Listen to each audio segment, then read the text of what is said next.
forman parte de esta mesa de maestros. Saludo con mucho gusto al maestro Francisco Paco Cruz, periodista de larga trayectoria, más de 47 años en el periodismo, autor de una larga lista de libros. Le recomiendo sus dos más recientes, Las Damas del Poder y García Luna, el Señor de la Muerte. Por cierto, en García Luna, el Señor de la Muerte, podríamos encontrar muchos elementos en torno al cártel de Sinaloa, a los Zambada, digo, por si acaso necesitaba elementos para buscar el libro.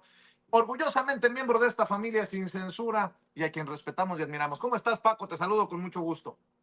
Vicente, ¿cómo estás? Buenos días. Mira, fíjate, antes nada más de darte buenos días y a la mesa, igual lo que Mike Vigil decía algo bien importante, ¿sí? Bueno, dijo muchas cosas, luego las trataremos, pero hay una cosa con el audio que pasabas de Anabel Hernández.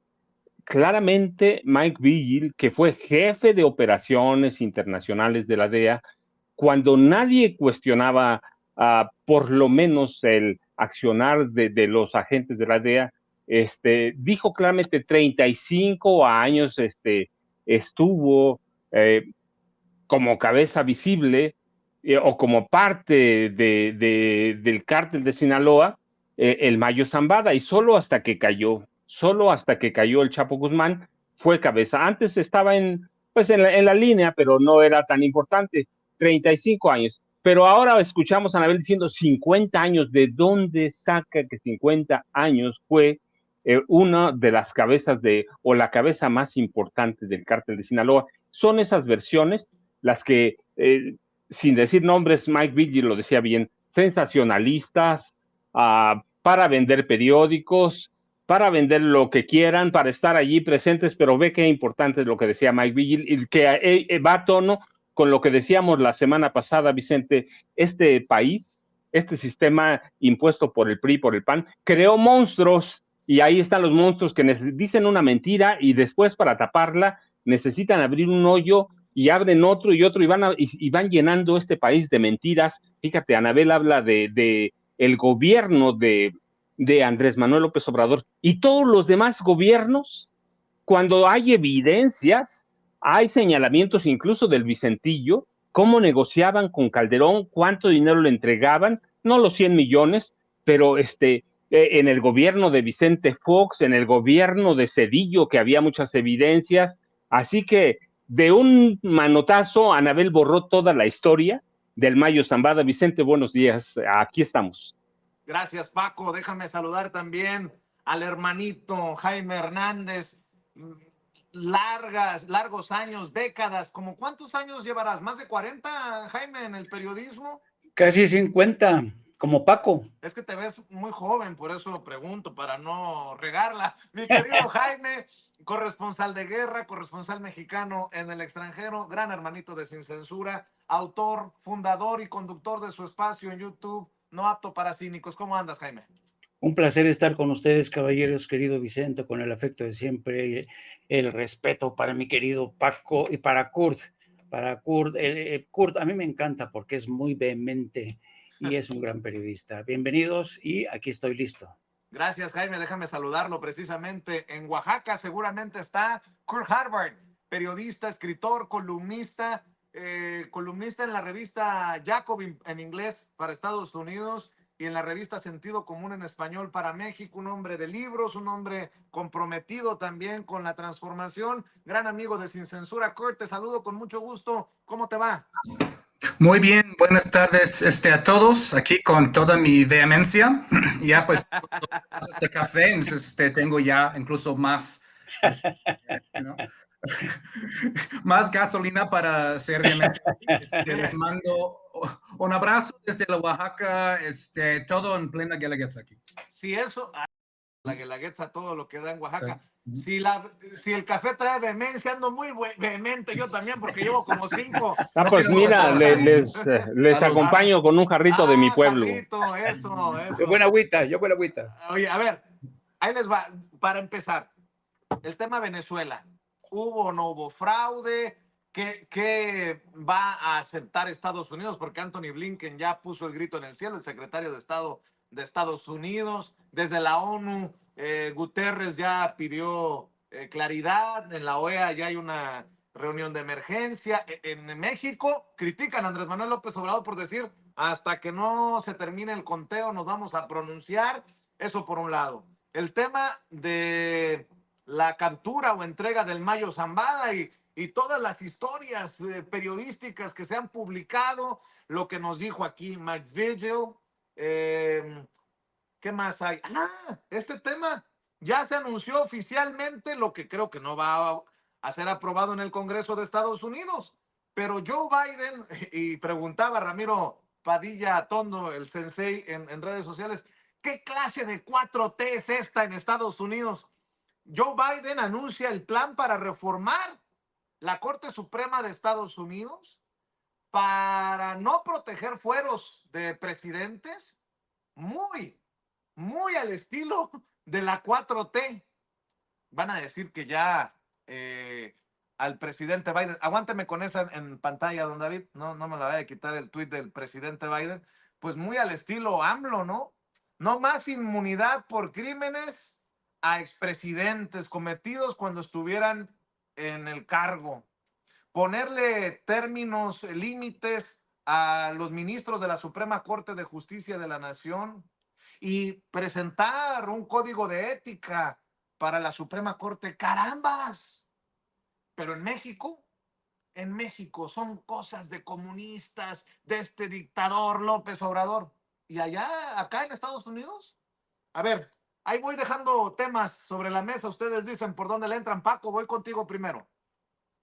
Vicente, todos son importantes, ¿no? Pero deja decirte, mira, sí, yo cuando estaba viendo el fin de semana, yo decía, Biden está enfermo del virus de López Obrador.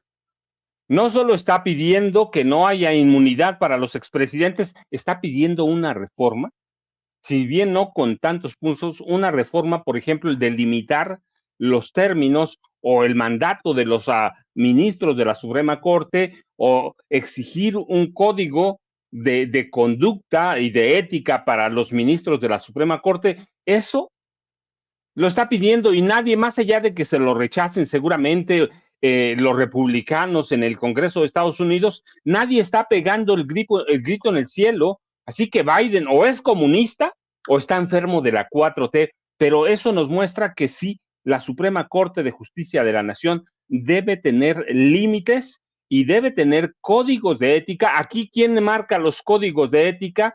El Consejo de la Judicatura Federal, que son ellos mismos. ¿Sí? La ministra presidenta de la Suprema Corte de Justicia de la Nación, en este caso, Norma Lucía Piña Hernández, es al mismo tiempo la presidenta del organismo, el Consejo de la Judicatura Federal, que se encarga de castigar a ellos mismos, si no hay una lógica. Y yo insisto, cuando en 1994, diciembre 94, enero 95, Ernesto Zedillo reformó a todo el Poder Judicial y llevaba la dedicatoria de correr a los 26 ministros, excepto a 2, que fueron los que sirvieron para calmar las aguas o para, por lo menos, para tener algo allí.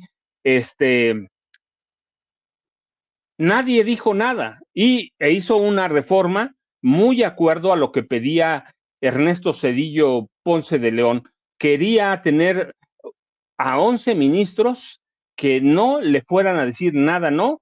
Que no tuvieran ninguna relación con Carlos Salinas de Gortari, porque él quería emprender algunas acciones contra el expresidente Carlos Salinas de Gortari, pero le tenía tanto miedo que por eso corrió a todos los ministros de la Suprema Corte, a todos, y puso 11 a modo, y al mismo tiempo creó o les pidió, entre ellos, a un ministro hoy muy famoso, a Javier Lainez Potisek, les pidió crear un organismo para que dependiera de los ministros para castigar a jueces, ministros o imponer un código de conducta, pero ellos mismos. O sea, no hubo una reforma como tal para darle independencia al Poder Judicial.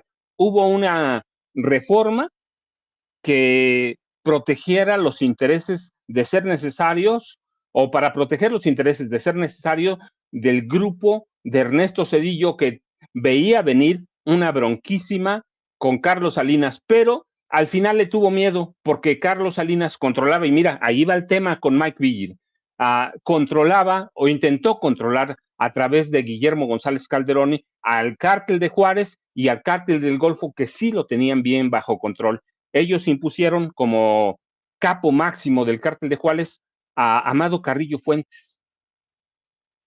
Después del asesinato, también que lo mataron ellos, de Pablo Acosta Villarreal, que fue el primer capo verdaderamente en meter los aviones, no el Señor de los Cielos. Él ya después perfeccionó algunas cosas, pero Pablo Acosta Villarreal fue el que les enseñó. Pero en todo ese contexto, la reforma del Poder Judicial era para tener una corte a modo, porque tenían miedo de que Carlos Salinas atentara contra Ernesto Zedillo Ponce de León. Así que hoy nos está diciendo Joe Biden, sí se puede y se debe meter la mano al margen, y nadie se está poniendo al brinco, nadie se está poniendo al brinco. Bueno, pues lo van a votar en el Senado, pasará o no pasará. Sí tiene que haber códigos de ética, códigos de conducta, tiene que haber límites en los ministros, en los magistrados también, y seguramente en los jueces superiores. Así que Biden o está excomunista o está enfermo de la 4T, pero la realidad es que lo que nos está mostrando, nos muestra Joe Biden, es que sí se puede y sí se debe tocar a la Suprema Corte de Justicia de la Nación de un país, sobre todo, yo digo, en un país tan viciado como México, y yo te decía, ahí entra también el tema de Mike Vigil, porque por eso reformó la Corte, se dio y después no se atrevió. ¿Por qué? Porque Carlos Salinas, su familia, controlaba los cárteles de la droga, excepto al cártel de Colima, que se lo manejaba el papá y los hermanos de la primera dama, la esposa de Ernesto Zedillo Ponce de León. Así que yo ahí dejo el tema, pero es eso, ¿qué le pasa a Biden? ¿O va a ser también parte de Estados Unidos, parte de la 4T o el Partido Demócrata, Vicente? Un abrazote para Jaime y para Kurt también. Claro que sí. Agreguémosle a la mesa. Ahí van ustedes tomando el platillo que así consideren para analizarlo. Llegan los padres de los normalistas desaparecidos de Ayotzinapa y su abogado Vidulfo Rosales a Palacio Nacional para sostener una reunión con el presidente Andrés Manuel López Obrador. Al llegar, Vidulfo Rosales dice: no hay muchas expectativas en relación precisamente a la reunión. Y bueno, también hago eco de lo que dice el querido Manuel Pedrero en redes sociales, y creo que es correcto. Venezuela produce millones de barriles de petróleo al año. Si usted aún no entiende por qué la derecha mundial anda tan alebrestada, pues a lo mejor sería bueno echarse un clavadito a investigar. Precisamente Nicolás Maduro en Venezuela dice que no le perdonan, que es obrero, que es de abajo, y que él, por el mandato popular, va a seguir de presidente. Esto es lo que dijo.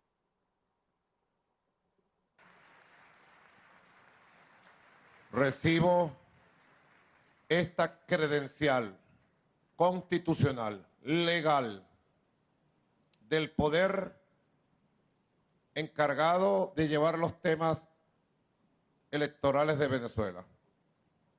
El poder soberano electoral de Venezuela, quien ha emitido un dictamen que recibo con humildad, porque soy un obrero. Eso es lo que no me perdonan los apellidos ni el imperialismo.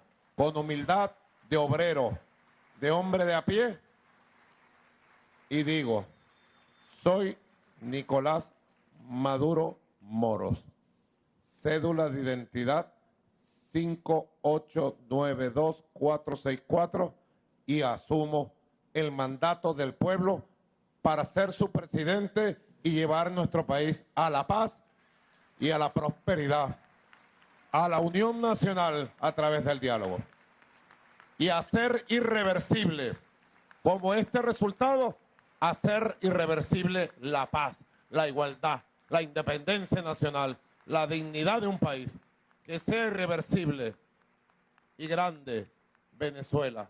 Eso es lo que tiene que ser irreversible.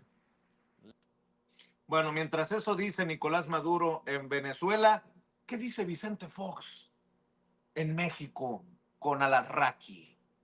Perdón por el cambio abrupto. Arbitrarios con el afán planeado de antemano de robarse esa elección, pero no se la van a poder robar porque en este momento ya María Corina tiene el 43% de las actas en sus manos y esas actas suman y demuestran que se ganó con más del doble al dictador en 43% de los actas. Para un matemático a la mera hora todavía es reversible ese resultado, todavía pudiera cambiar, pero para una persona común y corriente no hay como tragarnos esa rueda de molino de que si vas ganando ya con el 43% contabilizado y vas ganando 2-1, 70% contra 30%, no hay modo de revertir. Sin embargo, este cínico, este barbaján, a la luz y a la vista de todo el mundo, manda a su secuaz, al encargado del Instituto Electoral, a declarar que él había ganado. Hijos de su mentirosa madre, porque realmente es inadmisible una cosa así. Siquiera acá en México nos la disfrazaron un poco más, nos la prepararon con mucho tiempo, la jugaron mucho más limpia. Pero estos tipos, y ojo mexicanas y mexicanos, ojo con esta lección, 30 años, van para 30 años de dictadura, sin medicinas, sin alimentos, sin empleos, sin desarrollo económico. Un país Bueno.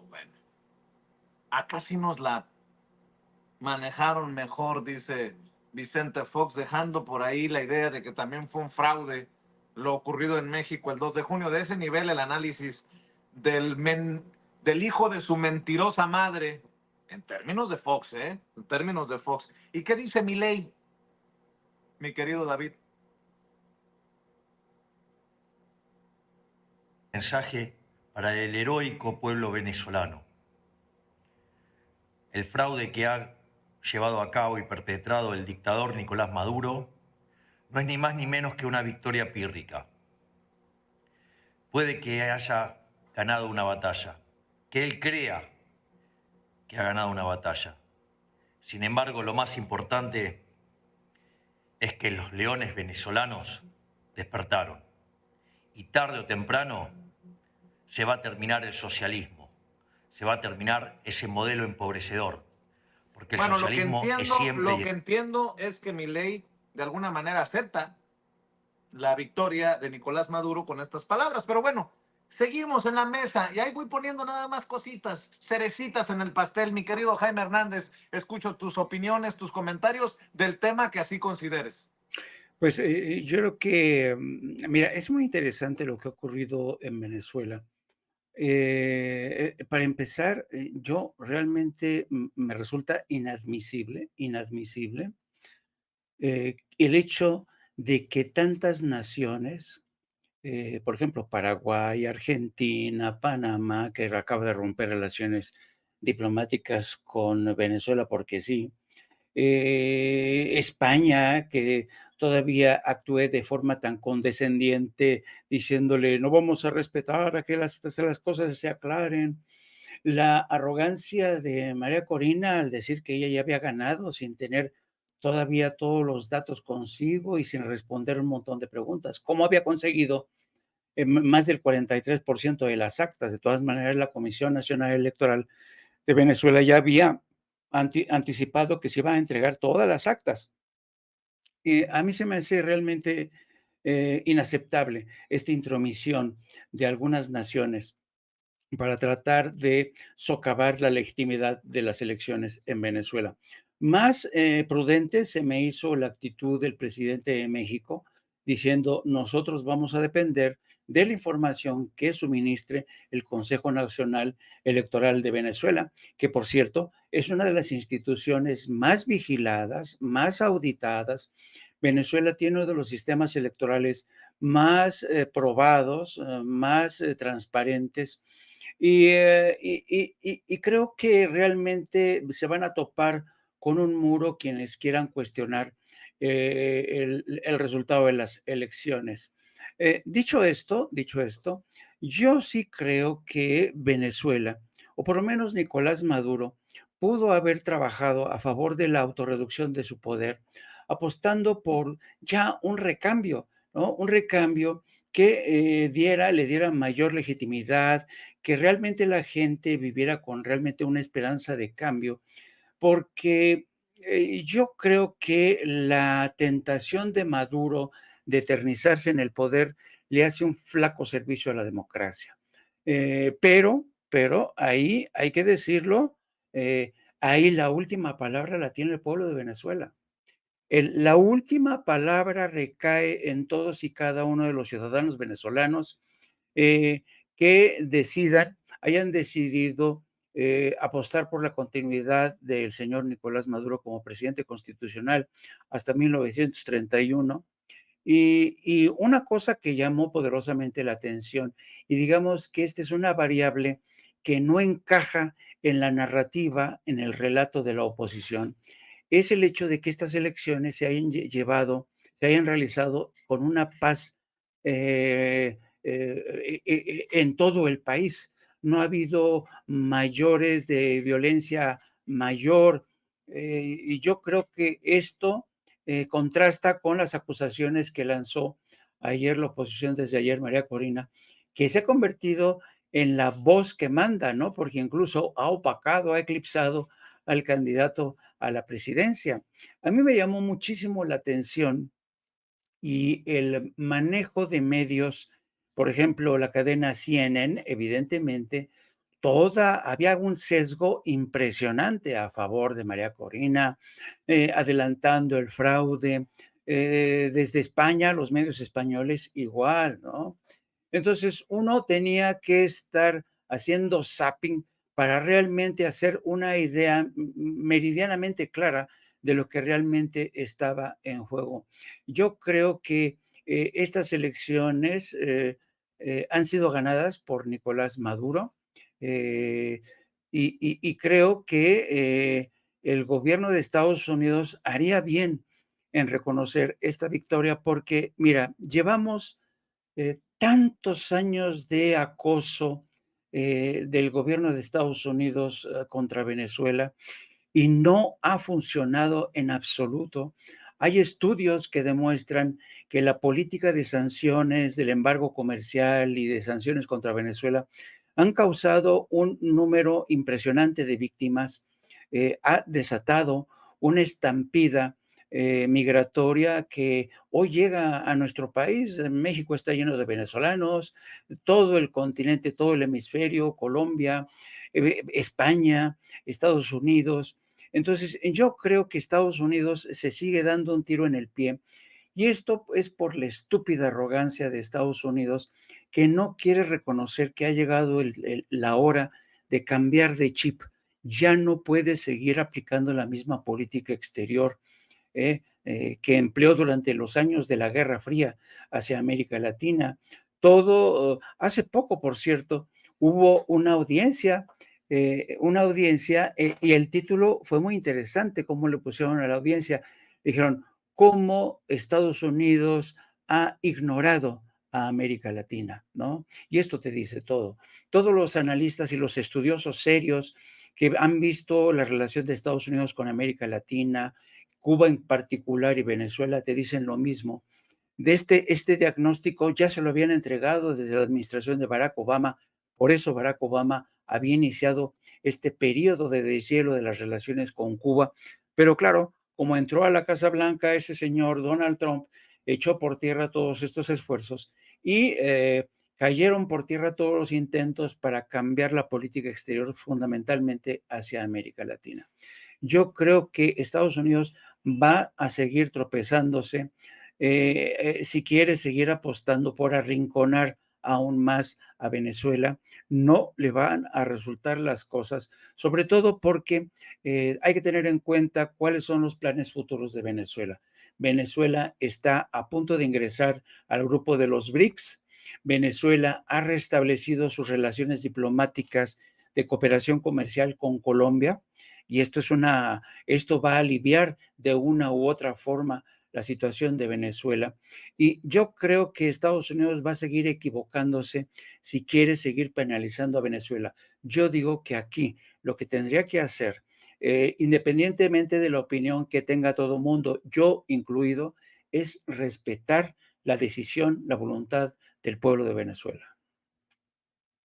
También escucho a Kurt Harvard sobre estos temas que han quedado o que van quedando en la mesa, mi querido Kurt. Sí, tantas cosas que decir. Sí estamos, como en esta vieja maldición china, estamos condenados a vivir en tiempos interesantes, ¿no? Bueno, retomamos lo de Venezuela, porque es lo del momento, ¿no? Creo que todos recordamos, si no estamos ahí, pues hemos leído y visto muchos videos de esta época, ¿no? Cuando Henry Kissinger en los años 70 prometió hacer chillar la economía chilena, ¿no? Que provocó el golpe de Estado contra Allende, ¿no? Famosamente, vamos a hacer chillar la economía chilena. Bueno, eso es lo que Estados Unidos ha hecho muy deliberadamente con Venezuela, ¿no? No solamente a través de varias tentativas de golpe de Estado de 2002, hay otra vez con Trump, pero también con una serie de sanciones, ¿no?, brutales a partir de 2017 contra Venezuela. Ha hecho chillar la economía venezolana en términos de hiperinflación, en términos de, pues, trabar el funcionamiento del sistema bancario, del petróleo, de medicinas, incluso la crueldad, ¿no?, de tener al sistema sanitario a rodillas en medio de la pandemia, ¿no? Entonces, Estados Unidos con sus sanciones ha causado, como mencionó Jaime, pues muertos incontables ahí, ¿no? Estados Unidos estaba apostando en algo muy básico, ¿no? Pues destroza la economía y los votantes, pues muy naturalmente, van a echar la culpa al partido en poder, ¿no? Van a echarle la culpa al partido en poder. Esto casi siempre funciona, ¿no? Pero no funciona en Venezuela y los estadounidenses no terminan de entender, ¿no?, habiendo arruinado su economía, cómo es que el pueblo sigue votando por el PSV, ¿no?, los 51%, 52% que lo hizo, ¿no? Es algo que los estadounidenses de la élite no terminan de entender, ¿no? Y esto ha impedido que pues cambien este chip y que realmente hagan un reseteo necesario de las relaciones no solamente con Venezuela, sino con todo el continente, ¿no? Lo vimos ayer con la prensa estadounidense haciendo, ¿no?, su mala praxis de siempre. En cuanto cerraron casillas en Venezuela, ahí Washington Post sale con este titular, ¿no? Encuesta de salida, ¿no? Encuesta de boca de urna muestra ventaja de la derecha de 30 puntos. Y ahí lo deja durante horas para dejar la impresión de que, pues, la derecha había ganado no solamente por poco, sino de manera aplastante, ¿no? Y así alimentar la narrativa del fraude, ¿no? Ni mencionan que las encuestas de salida ni siquiera están permitidas y autorizadas en Venezuela. Entonces, ¿cuáles eran esas empresas llevándolas a cabo, ¿no?, las que Felipe Calderón y otros estaban compartiendo, ¿no? No es como en México donde puedes autorizar una encuesta de salida que tiene que salir a cierta hora. No, ¿no? New York Times sale con que los comicios, they were riddled with inconsistencies, ¿no? Están plagados de inconsistencias. Bueno, había más de 1,000 observadores electorales ahí que reportaron que mayormente los comicios se llevaron a cabo con toda calma, ¿no?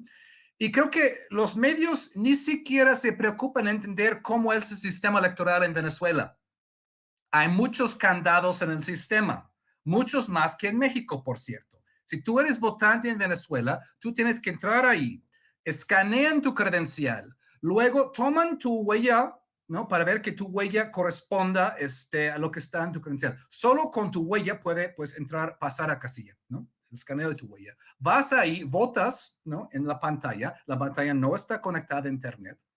La pantalla, pues la computadora contabiliza los votos, pero también hay una impresión que sale. Tomas la impresión y lo pones en una caja afuera, La mayoría de las casillas, pues hay una auditoría manual después para ver que el número de votos en la computadora corresponde, pues, con lo que está en la caja, ¿no? Las impresiones en papel. Luego sales, tienes que firmar otra vez, ¿no? Y decir, hay una serie de cadenas ahí. ¿Eso quiere decir que es un sistema perfecto? ¿Que no haya posibilidad de fraude? Por supuesto que no. Claro que hay posibilidades, ¿no? Pero es un sistema sumamente vigilado, sumamente supervisado, con muchos candados, que ha pasado por tantas elecciones, con tantos observadores electorales, y cada vez chillan que hay fraude, cada vez, ¿no? Y esto fue el discurso de Blinken, el secretario de Estado de Estados Unidos. Si es que iba ganando la derecha, de repente el sistema mágicamente iba a funcionar a la perfección, ¿no? Si estaba ganando la derecha, ¿no? Se da aprobación al sistema venezolano. Pero si no gana, ¿no? Si los votantes no obedecen al tío Sam, si tercamente se niegan a obedecer a los mismos que hicieron chillar a su economía, ahí sí, pues hay un problema con el sistema. Hay un problema con el sistema de entrada, ¿no? Y vamos, ¿no? Sin pruebas, a poner en duda el resultado, ¿no? Ahí seguido por tibios como Boric, como varios de los gobiernos de derecha en la región y internacionales, ¿no?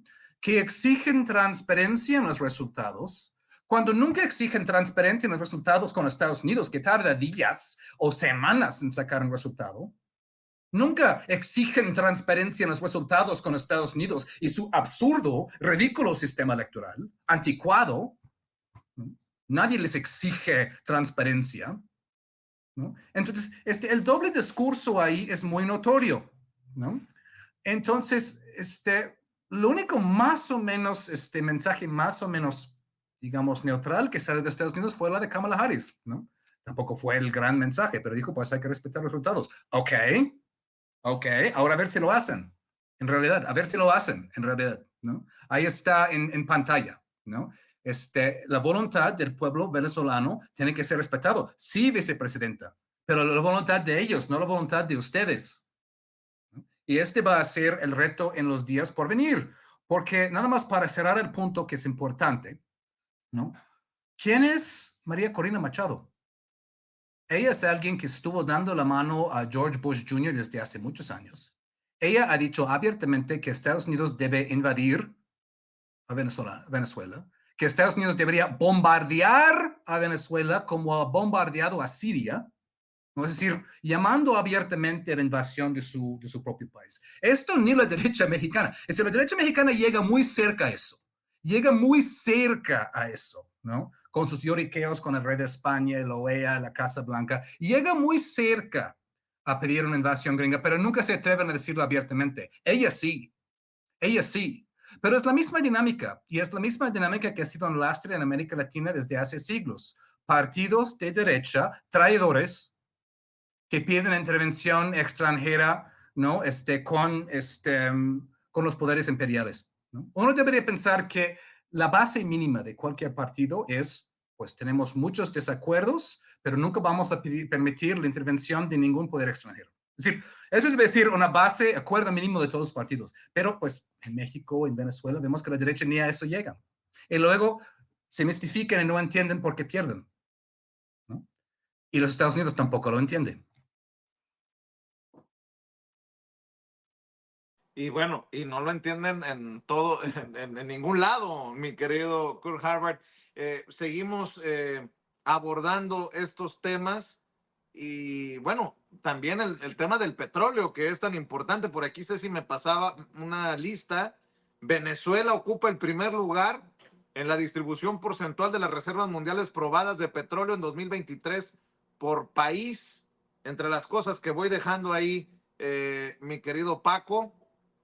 Y bueno, también mencionar sobre el caso del Mayo Zambada, el presidente también fue fuerte al no descartar una intrusión del ejército de Estados Unidos en México para detener al Mayo, algo que dice Mike Vigil no ocurrió, pero dice el presidente que falta información por parte de Estados Unidos sobre la captura y por eso se dan vuelo los sensacionalistas, dice Mike Vigil, a la hora de armar sus historias. Por ahí estaba leyendo a Joan Grillo, creo que es del New York Times o ex del New York Times, pero uno de los personajes que también le aporta a estos temas de crimen organizado y narcotráfico.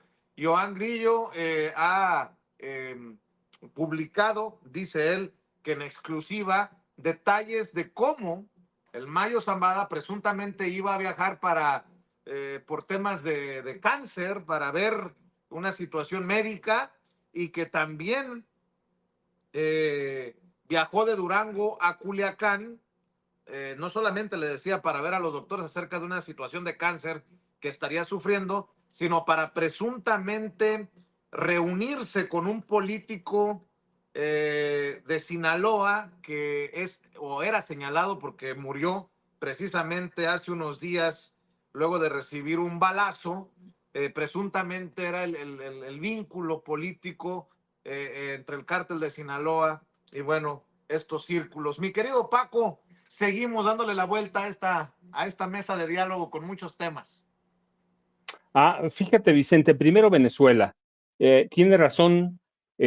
¿Por qué Estados Unidos tiene tanto interés, además de controlar a América Latina, que es su ideal toda completa? ¿Por qué el interés en especial en Venezuela? ¿Por qué esos ataques salvajes, ese hostigamiento brutal, primero contra el chavismo, ahora contra Nicolás Maduro? Bueno, pues nada más Venezuela tiene sus reservas, es el país que tiene mayores reservas probadas de petróleo en el mundo, más de 300,000 millones de barriles en reservas probadas. Ningún país árabe, ninguno, ni Arabia Saudita se acercan a las reservas probadas que tiene Venezuela. Arabia Saudita tiene 266,000, es decir, Venezuela tiene solita Venezuela el 19, casi el 20% de las reservas probadas de petróleo crudo en todo el mundo, Vicente, en todo el mundo. Arabia Saudita, que es el país que más se le acerca, tiene el 17.8%, y luego Irán, y luego ya todos los demás. Pero Venezuela es un platillo apetitoso, además por muchas cosas, por su situación, por su petróleo crudo. Cuando todo mundo, incluido México, la oposición, dice que el petróleo ya no sirve, que va a dejar, que ya debíamos estar pensando en otra cosa, que sería bueno vender Pemex, por ejemplo, Estados Unidos te da una lección de lo importante que es, o lo estratégico, no solo importante, que es el petróleo crudo. 300,000 millones de reservas. Es una locura. Y así que Estados Unidos tiene un interés clarísimo. ¿Por qué no va a invadir a Arabia? Pues no lo va a invadir, pero Venezuela sí la puede invadir, no la va a invadir. ¿Por qué? Porque hay otros problemas geopolíticos, pero es un platillo apetitoso siempre y no la van a soltar. Me gustaría decir, van a cambiar o que respetaran los resultados electorales o Maduro hiciera otra cosa. Maduro entiende, como entienden los políticos de izquierda de Venezuela, que no pueden soltar su país. ¿Por qué? Porque van a ser una presa fácil del Comando Sur, que tiene un plazo a 5 años para apoderarse de toda América Latina, y después a través del Comando Norte, de México hacia abajo, hasta donde haga falta. Así que Venezuela representa ese platillo apetitoso, Vicente. Y por el lado de el caso del Mayo Zambada, mira, sí, falta mucha información. Ya Mike Vigil lo decía, él tiene información, jefe de operaciones, 31 años agente de la DEA, por mucho tiempo fue jefe de operaciones internacionales, y él decía, fue un pacto de mafias, de grupos dentro del cártel de Sinaloa, el de Joaquín Guzmán, López y el del Mayo. Lo sorprendieron o hicieron planes para entregarse, o lo que haya sido. Sí me parece que tiene que haber una cierta claridad, porque imagina si, por ejemplo, con los rumores que hay, que el ejército de Estados Unidos hubiera entrado a México por el Mayo Zambada, y no lo creo, pero eso desataría una desconfianza de las Fuerzas Armadas mexicanas y de la Guardia Nacional en las agencias estadounidenses, y ese vínculo con los soldados mexicanos, con el ejército sí le interesa a Estados Unidos. Tan le interesa que eventualmente regresó al general Salvador Cienfuegos Cepeda. Entonces sí debe haber claridad sobre lo que pasó. ¿Puede entrar a Estados Unidos a México? Puede. ¿Lo hizo? Mira, yo no lo creo. Tenemos ejemplos y uno lo señaló bien Mike Vigil, el del 2 de abril de 1990, cuando la DEA contrató a un grupo de mercenarios mexicanos, soldados, exmilitares, algunos de ellos, y otro grupo de policías en activo, policías federales, para secuestrar a la doctor Humberto Álvarez Machain, secuestrarlo, treparlo a un avión y entregarlo a las autoridades de Estados Unidos. El doctor Álvarez Machain fue secuestrado en Guadalajara, pero no entró el ejército de Estados Unidos, no entró la DEA al operativo, no entró el FBI, no entró la CIA. Contrataron por órdenes del presidente George H.W. Bush, contrataron, y él lo dijo Bush, lo admitió después, sí, fue una orden directa de ir por aquellos capos que asesinaron a Kiki Camarena, aquel agente especial de la DEA, asignado a tareas en México y que mataron al Kiki. Entonces, esa fue la orden de Bush, llevarlos, y yo recuerdo mucho, en esa época, Bush dijo, al costo que sea. Le pagaron a estos mercenarios mexicanos $250,000 y ellos se encargaron de ubicar primero al doctor Álvarez Machain. ¿Por qué al doctor Álvarez Machain?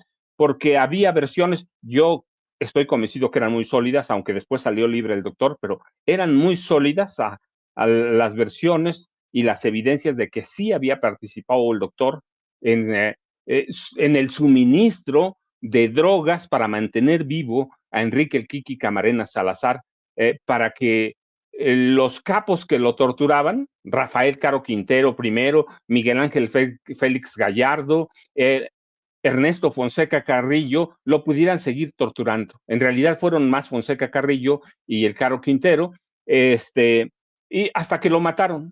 Y vinieron, le pagaron $250,000 a un grupo de mercenarios mexicanos. ¿Para qué? Para que secuestrara al doctor allá en su casa en Guadalajara y se lo llevaran a Estados Unidos. Y así pasó. Pasó hoy así. Hoy no hay evidencia de que haya pasado eso. Así que con todos los elementos que tenemos, sí debe haber claridad de lo que pasó. Y sí la DEA, sí el FBI, tienen que dar una explicación muy clara. Tiene que haber una especie de control de daños, porque eso sí dañaría las relaciones que tienen, por ejemplo, con el ejército. Eso sí le haría más daño a Estados Unidos. Y le haría más daño porque no va a entrar a gobernar una persona nueva, desconocida, otro partido. Morena va a gobernar, les guste o no, este país por otros 6 años a través de el nombre de Claudia Sheinbaum Pardo. Y tienen que atender muy bien lo que pasa. Si hubo alguna especie de venganza de la DEA, ya lo dijo Mike Vigil que no, del FBI, lo que sí se nota es que hay una descortesía abierta, porque el día que salió la secretaria de Seguridad mexicana, Rosa Isela, a dar explicaciones cuando le pidieron, no sabía lo que estaba pasando, y creo que sí es una descortesía. Eso sí puede afectar las relaciones institucionales, y si ya estaban mal, van a quedar peor. ¿Y a quién le va a afectar más? A Estados Unidos. Y ya va a haber algún reacomodo de fuerzas en el cártel de Juárez. Si fue una entrega pactada, lo dijimos aquí ese mismo día en el programa urgente. Si fue una entrega acordada, no va a pasar nada. Si fue una traición del Chapito Joaquín Guzmán López a El Mayo Zambada, claro que sí. El reacomodo no va a ser inmediato, pero va a ser violento. Así que con tantos huecos que hay en ese rompecabezas, con tantas fichas que hay, con la historia que tenemos como el secuestro del doctor Álvarez Machain, que fue una especie de conspiración, sí, claro que tiene que haber una explicación clara, tiene que haber una explicación sólida, por más que la DEA, el FBI, la CIA, la ATF estén enojadas con López Obrador porque les ha limitado la entrada a México. tiene que haber una explicación muy clara, tiene que haber una explicación muy sólida y se la tienen que dar directamente de la embajada a través de los canales diplomáticos al presidente López Obrador. Lo otro va a ser un perjuicio para esa relación institucional policial, y el que más puede ser perjudicado es Estados Unidos. ¿Por qué? Pues porque los soldados mexicanos, los militares, la Marina, el Ejército, la Guardia Nacional van a tener reservas cuando se trate de casos delicados, Vicente. Así es, vamos en esta segunda ronda también con Kurt Harvard.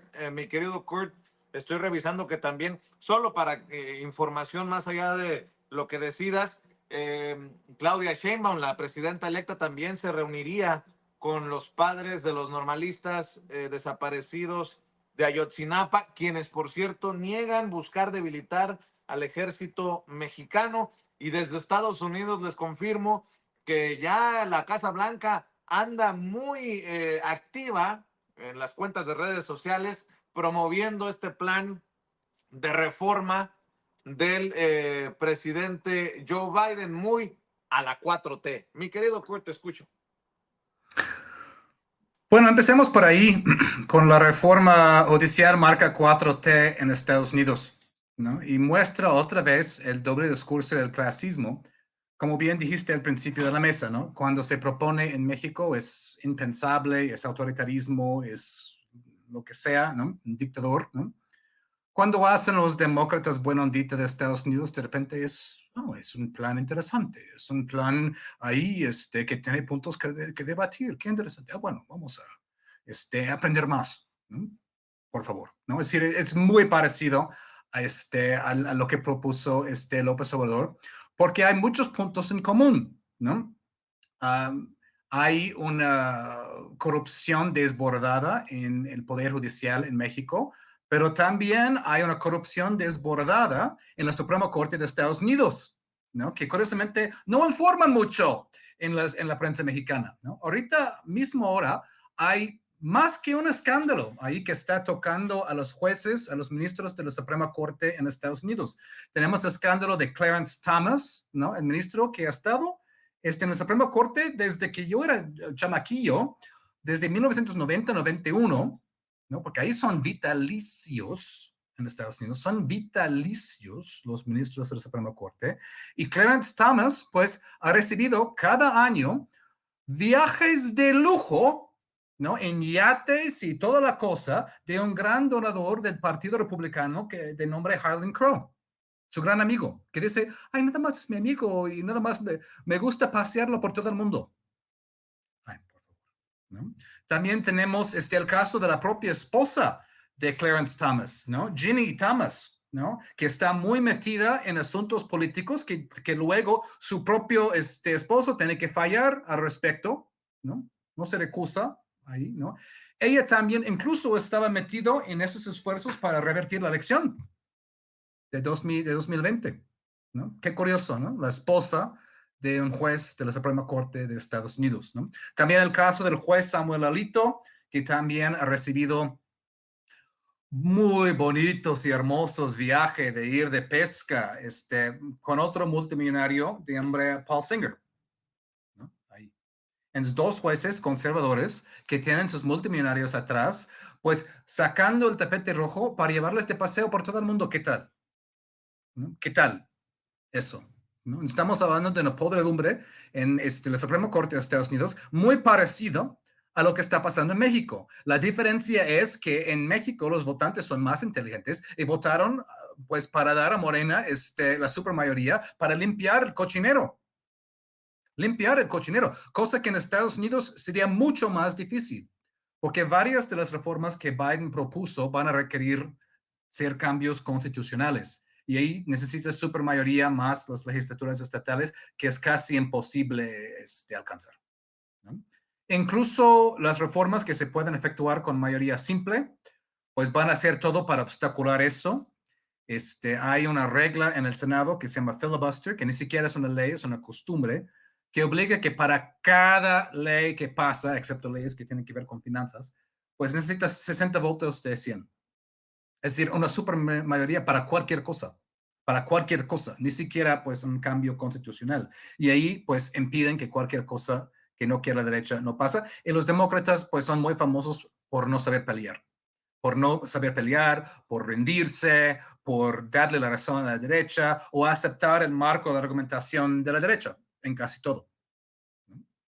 Entonces, tienen mucho que aprender de México, no solo en cuanto al contenido de la reforma, ¿no? Que es muy parecido a la reforma judicial de acá. Quieren imponer límites, ¿no? A los periodos de los ministros, un código de ética, quitar el fuero al presidente, muy parecido. Pero también tiene que aprender de México la manera como lograrlo, porque no sirve de nada si tienes un bonito proyecto en papel que no tiene posibilidad alguna de aprobarse. Así como están las cosas en Estados Unidos, no tiene posibilidad alguna de aprobarse. Entonces, tienen que aprender a saber pelear por las buenas, pero pelear.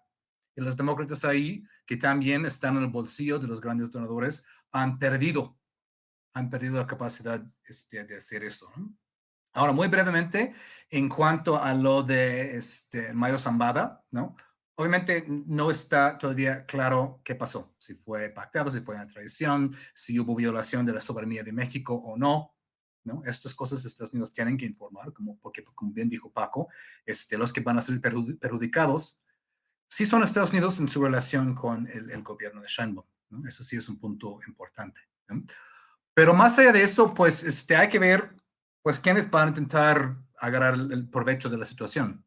Primero va a ser la campaña de Kamala Harris, ¿no? Porque ella es vista como débil en el asunto de la frontera, ¿no?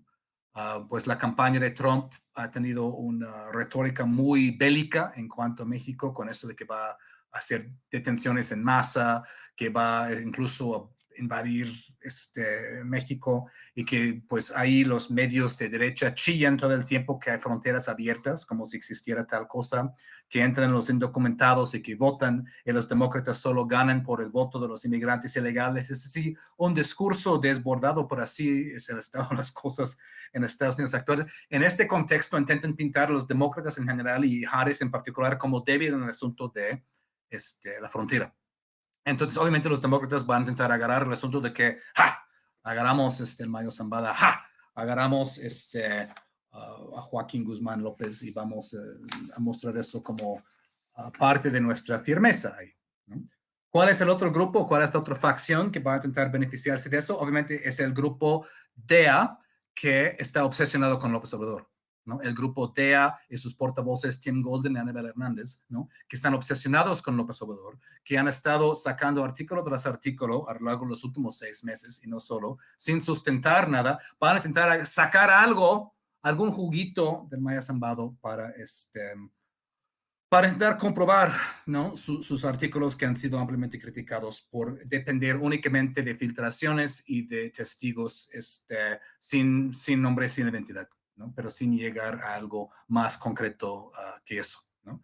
Curiosamente, obviamente, quien realmente debería estar temblando es Felipe Calderón, ¿no? Porque esa fue la época de la mayor actividad de Maya Zambado, y pues cuando había una abierta colusión con el cártel a través de Genaro García Luna.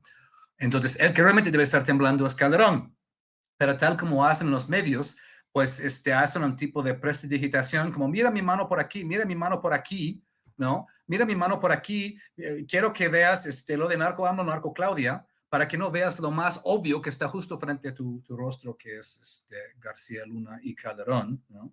Y pues si algo tiene que decir Zambado, yo creo que pues va por ese sentido, ¿no? De Calderón y de por ahí, ¿no? Entonces, así el asunto, ¿no? Estos dos grupos que van a intentar sacar provecho del asunto. Y realmente hay que cerrar diciendo lo que dijo Mike Vigil, que práctica de pues ir contra los capos resuelve el problema, ¿no? El mismo Vigil dijo, ¿no? Pues capturaron al capo, ¿esto cambió la dinámica? Pues no. De hecho, luego había Ann Milgram, la jefa de la DEA, diciendo, ahora fuimos contra los chapitos, y ellos son incluso peores, ¿no? Entonces es la hidra de mil caras. Vas contra un capo, va a haber otros, pero esa es la idea de la guerra contra las drogas, que nunca termine, porque es parte del imperialismo estadounidense. Entonces, la idea de la guerra contra las drogas es justamente que sea una guerra eterna, para justificar más presupuesto, más armas, más inversión, más campo de operaciones para la DEA, ¿no? Y cualquier gobierno que intente realmente atacar las causas, pues, ¿qué dicen desde la prensa internacional con tanta sorna? Hay abrazos, no balazos. Ahí vas a resolver cosas con abrazos, ¿no? Ni entendiendo que es una metáfora, eso de abrazos, no balazos, para hablar de atacar las causas, ¿no? Pero ahí es pura sorna eso, porque lo que quieren es la guerra eterna, porque es buen negocio. Así es, buen negocio para todos. Mi querido Kurt Harbert, ¿por qué no cerramos aquí invitando a la audiencia de Sin Censura a tus esfuerzos independientes, querido Kurt?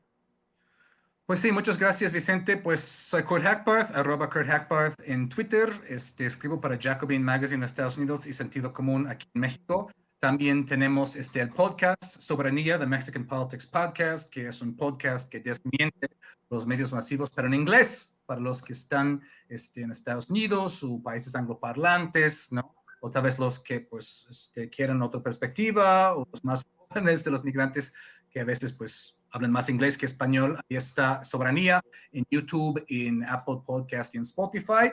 Y si andan por Oaxaca hoy para la Guelaguetza, pues ahí vamos a estar a las 6 de la tarde presentando nuestra antología de Chile, Mole y Pozole, antología bilingüe de cuento oaxaqueño, en el andador turístico a las 6 de la tarde frente a la librería Graña en Perú. Si andan por Oaxaca para festejar la Guelaguetza, pasen a vernos a las 6 en el andador turístico frente a la librería Graña en Perú. Eso me gusta, mi querido Kurt. Éxito en el evento y ahí estamos al pendiente, mi querido Jaime Hernández. Ya se viene la hora también para que la gente te acompañe a ti. ¿Por qué no cerramos con la invitación? Sí, ya dentro casi de una hora vamos a estar con Apto para Cínicos al aire, hablando de todos estos temas que están ahí en el alero. Pues un placer como siempre estar con el querido Paco, con el querido Kurt y contigo. Me pueden encontrar en @Jaime Yourno y estamos en contacto. Claro que sí. Un abrazo, Jaime. Querido Paco, invitando siempre a las personas que nos ven y nos escuchan a que busquen tus dos más recientes libros, Las Damas del Poder y García Luna, El Señor de la Muerte, que también te apoyen en redes sociales, Paco. Vicente, pues yo te agradezco como siempre. Mira qué inicio de semana con tanta información. Ya sabes, @Paco Cruz Jiménez en X, antes Twitter, Francisco Cruz Jiménez en Facebook. Un abrazote para ti, para Jaime y uno para Kurt. Hasta el primer mundo, allá en mi tierra, Oaxaca, Vicente. Muchas gracias y hasta mañana. Claro que sí. Te mando un abrazo, Kurt. Te mando un abrazo, Paco. Gracias, Jaime, por estar en esta mesa de maestros. Y bueno, le quiero agradecer a usted que nos está viendo y escuchando por su apoyo, con sus comentarios, con darle like a esta transmisión y sobre todo con su apoyo económico. Le encargo que lo considere. Si